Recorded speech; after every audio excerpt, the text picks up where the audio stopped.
What's good, people? It's about that time to randomly relate, reverse rants, no hate. So listen, Tyson Fury is getting a lot of hate from people saying, "Oh, see, he cheated against Dillian White." Here is a situation all over again. We didn't hear anybody talking about any cheating towards Deontay Wilder until the Fanboy'S. The Fanboy channel started making these lies and excuses up. Dillian White got beat, and all you heard was, hey, Fury's on a different level. Hey, listen, he couldn't handle Fury. Now all of a sudden Fury does an interview, and he's saying Tyson Fury can get away with whatever he wants. He was talking about him doing dirty tactics and rough tactics and all of this, and Dillian White himself was doing the same things. Okay, now we can watch it again and look to see who fouled first or who did whatever, but let's just be real. Okay, let's just be real. The excuses now. I made a video about Dillian White making excuses. These excuses, see, this is something when a fighter starts to really lose credibility. And he's saying he hopes that Fury doesn't retire because he wants another shot. Like I said already, if they fought 10 times, Fury beats him 10 times. For you to say that you fell to the floor because you was pushed to the floor, the only thing the uppercut did was buzz you, and you hitting your head is what, really hurt you, and that basically you should have been allowed to get your bearings together, and Fury should have been had a point taken away for fouling, right? Listen, you threw an elbow. It was a couple of things. It was several things that was going on in that fight. But none of that stuff had an impact on the outcome of the fight. Now, you trying to spin the narrative that it's because you was pushed and fell and hit your head on the floor. Man, listen, you guys talk all this stuff about how rugged you were in the streets and all that. I understand this is sanctioned boxing, but not only that, for you to say that Fury gets away with everything, this is nothing new, he's a dirty fighter. Okay, then you know what?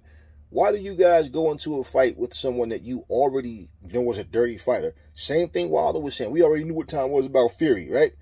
But yet you go in there and act like, oh, he's clean. Oh, he's not so bad. That's the way you approach the fight. Like it's just going to be mano a mano, the best man win.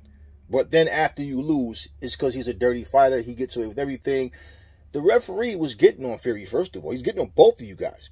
But if you're saying, well, you are saying that he should have been penalized and that he should have taken the point away and that you should have been able to allow to get your bearings back. Look, man, you got beat.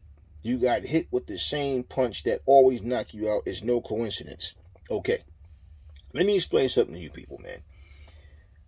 When you make excuses up, all right, you get more respect for losing a fight but fighting your ass off to win than you do for just getting beat up, looking foolish and making excuses. Because if you're trying to say, so what happened? He said it was a close fight. They were going back and forth, landing shit. No, you wasn't landing anything, man. And if you are trying to convince yourself that you were in that fight, so be it. But nobody's buying that except for Tyson Fury haters. That's it. I don't care how much you don't like Tyson Fury. And the thing is, Dylan, I wanted you to win the goddamn fight. But you lost, man. I'm not going to make excuses up. And for people who say things like, two people left comments in the comment section talking about effort had nothing to do with it. It's just that Fury is just too good. Effort has everything to do with it. I don't know about you guys, but what can you accomplish in life without effort? I mean, even if you bought a scratch off and won $1 million, well, you still had to go and buy the damn ticket, right? It's not going to just fall in your lap, right? If your kids come to you and say, hey, look, I have this essay I have to write, and I don't know, I want to get it right. Are you going to tell them, nah, no big deal. If you pass, you pass. If you fail, you fail. Right? No, make the effort. What is it that you need to learn to do this essay, right? You don't sit back and allow them to just fail at something, right? Okay. Look, someone else said, I think it was the same person said AJ tried something different and look where it got him. No, AJ approached the fight with the wrong strategy the same way Dillian White did. You know, he approached the fight with the wrong strategy, and he showed the ability to not be able to switch it and do what he had to do within the fight. He got it right in the rematch against Ruiz, but no, he got beat. And so, what are you implying when you say that? That, oh well, he look what got him. So should he fight Usyk in the rematch and do the same thing, or should he use his common sense and, hey, I got to do something different, study this fight, see what I did wrong? Definitely. And a lot of things you would think is just common sense, but listen, you know, a guy like Errol Spence can box, and there are guys that's more technically sound than Spence, but you know what? They lack a lot of times. They don't have his toughness, his grit, and those little things that you think are small help win fights.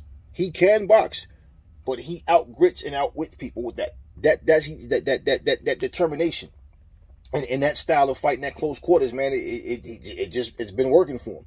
Okay, and he makes fights harder than they need to be by doing that. But he has that, and it works for him. Okay, Mike Tyson had one of the shortest reaches in heavyweight history. This guy was out jabbing guys that was 6'4", 6'5". Mike Tyson, what, 5'10"? Mike Tyson, you know, everything is effort. Nothing you do is not without effort. Okay. Anything you do, anything that you do, you have to make effort to accomplish what your goals are.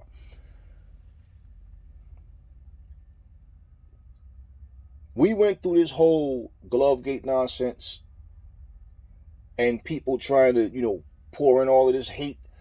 I remember watching a video Dante's Boxing Nation did when it was announced about Dillian versus Fury, and he was talking about Wilder, and he was breaking down how Wilder's not good at this and how Wilder's not good at that. Oh, now after he gets knocked out, now you can admit it. And he also said, if Tyson Fury, if Deontay Wilder was able to do what he did against Fury, don't you think Dillian White's going to do even much better? Because he's admitting he thinks that Dillian White is better than Wilder.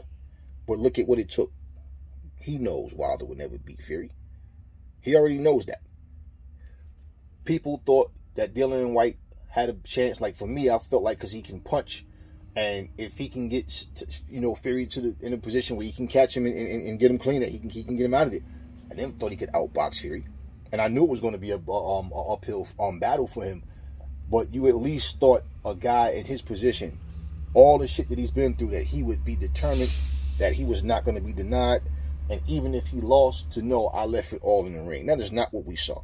And I'm not about to sit here as a grown man and make excuses and let anybody make an excuse to me as to why he lost that fight, other than, listen, one, he fought a much better fighter, and two, he just wasn't good enough to do what he needed to do to win that fight. He could not find any answers for anything. Canelo Alvarez was getting outboxed by Amir Khan. And I knew once he caught Amir Khan clean, it was it. Because Amir Khan showed he has no beard.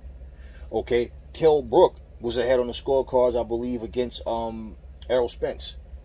But Errol Spence keeps coming, keep breaking him down, keep going to the body, going upstairs, mixing it up. Before you know it, guess what? You might be ahead on the scorecards, but I'm about to start to cut this lead. I'm going to physically break you down. I'm going to win this fight. So even in a losing effort, what did we just say about Deontay Wilder against Fury? He lost, but look, man, all the training and all the stuff him and Malik Scott was talking, we knew that was trash. But bottom line is, Deontay, as limited as he is, he went in there and he tried his best to win that fight. And he got knocked out. But he tried. And people was calling that fight of the year, at least a candidate for fight of the year, and they were basically giving Deontay Wilder a lot of props for, hey, you lost, but you went in there and at least tried. Me, I pushed for AJ to win, and what did I say? His effort against Fury was better than AJ's effort against Usyk. Okay? But at the same time, AJ's effort against Usyk was better than White's effort against Fury.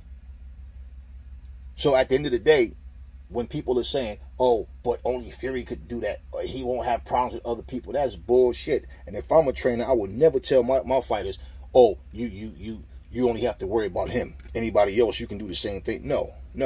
People will exploit your weaknesses. They will see what you do good and what you don't do good. And we learned a lot of things about White in that fight. And now you guys think it was just all Fury. If you guys was one thing you guys seem to fail to realize, Fury beat him with basic shit.